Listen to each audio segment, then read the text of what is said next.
যদি সাহিত্যের পৃষ্ঠাକୁ উন্মোচন କରିବା প্রথমে লিটেরিয়া ওয়ার্ড কি ଦେଖିବାକୁ ପଡିବା। ଏହା ହେଉଛି ଲାଟିନ ଶବ୍ଦ। লিটেরিয়া মিন্স ହେଉଛି গল্প, প্রবন্ধ, স্টোরি, ইমোশনাল কবিতা। এসবু প্রথমে বোধে আমার শেক্সপিয়ার লিখিলে, কিন্তু আমি যদি সাহিত্যর সেই পৃষ্ঠাକୁ উন্মোচন করে ଦେଖିବା চারিটা জিনিস আমাকে ଦେଖିବାକୁ ମିଳିବ। প্রথমে ଦେଖିବାକୁ ଆମକୁ ମିଳିବ ডেফিনেশন অফ লিটারেচর, দ্বিতীয় মিଳିବ টাইপস অফ লিটারেচর, তৃতীয় মিଳିବ এলিমেন্টস অফ লিটারেচর, চতুর্থରେ ମିଳିବ ଫଙ୍କସନ ଅଫ লিটারেচর। এই লিটারেচর ଆମେ দুইটা ଉପାୟରେ ଦେଖିବାକୁ ପାଉ। କେମିତି?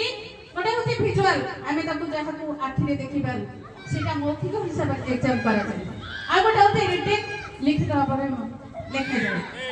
কিন্তু আজ আমার হচ্ছে পুস্তক মেলা।